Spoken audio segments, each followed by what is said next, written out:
তো আগের পার্টে তো তোমরা দেখলেই যে আমরা বেরিয়ে পড়েছিলাম দুজন মিলে, আর বলেছিলাম আরও কয়েকজন আসবে। তো এই যে ওরা চলে এসেছে, আমরাও দেখা করলাম একসাথে। আর ওইভাবে নাচছে, তার কারণ হচ্ছে ওর বয়ফ্রেন্ডের বার্থডে। যাই হোক, ওকে ওইভাবে নাচতে দেখে ওকে একটাই কথা বলেছিলাম যে এরমভাবে কিন্তু নাচিস না, কেকটা নষ্ট হয়ে যাবে। সে কেক আর কথা শুনে, ওর নাচ তো শেষই হচ্ছে না, নেচেই যাচ্ছে। তো আমরা সবাই মিলে যাচ্ছি এক বন্ধুর বাড়িতে, আজকে ওর বার্থডে, তাই ওকে কেক কাটানো হবে রাত্রি 12টার সময়।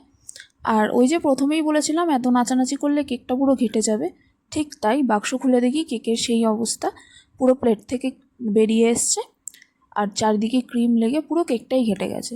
যাই হোক, ওই ভাঙাচোরা কেকটাকেই কোনো রকমে সেট করে নিয়ে তারপরে আমরা ওই বন্ধুটার বাড়ির সামনে গিয়ে আরও 5 মিনিট দাঁড়িয়েছিলাম, কারণ 12টা বাজতে তখনও 5 মিনিট বাকি ছিল। আর যেই না 12টা বেজেছে অমনি কেক হাতে নিয়ে আরেকজন দৌড়াতে দৌড়াতে চলে গেছে ওর ঘরে। গিয়ে এবার কেক নিয়ে ওখানে দাঁড়িয়েও ও নাচছে ওই ভাঙা কেকটাকে নিয়ে। ওর জীবনে একটুও ভয় নেই যে কেকটা যদি পড়ে যায়। তো এত কিছুর পরে ফাইনালি কেক কাটিংয়ের পর্ব শুরু হলো, আর কেক খাওয়ানো সব কিছু কমপ্লিট হলো। আর ব্লান্ডারটাও আমার সাথেই হলো, চুলের মধ্যে কেকে ক্রিম পড়ে গেল। তারপরে শুরু হয়েছিল গিফট দেওয়ার পালা। তো ওর বয়ফ্রেন্ডের জন্য একটা গিফট বক্স বানিয়েছে, সেটাকে ওকে দিল। দেওয়ার পর আবার ওকে আশীর্বাদও করছে, মানে কেমন ধরনের মানুষ ভাবো। তারপরে হচ্ছে পালা গিফট আনবক্স করার।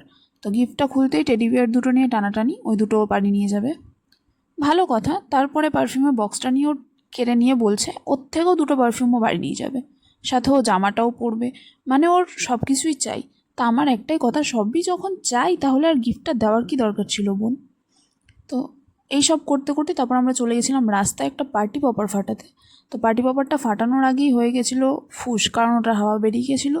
তো ওটা ওকে ওখানে বসিয়ে তারপর ওর মাথায় ঢালার কথা চলছিল, ততক্ষণের মধ্যে ওর হাত থেকে পার্টি পপারটা নিয়ে এমনভাবে ছুঁড়ে মারলো, না ওর গায়ে লাগলো না ওটা কোনো কাজ দিল। রাস্তাতেই পড়ে গেল, লাস্টে রাস্তা থেকে কুড়িয়ে আবার ওটাই ওর গায়ে ওই যে ছুঁড়ে ছুঁড়ে মারছে। তো আজকের ভিডিওটা এতটুকুই। ভিডিওটা কেমন লাগলো কমেন্ট করে জানাতে ভুলো না, আর ভিডিও ভালো লাগলে লাইক শেয়ার অ্যান্ড সাবস্ক্রাইব করতেও ভুলো না। Thanks for watching guys.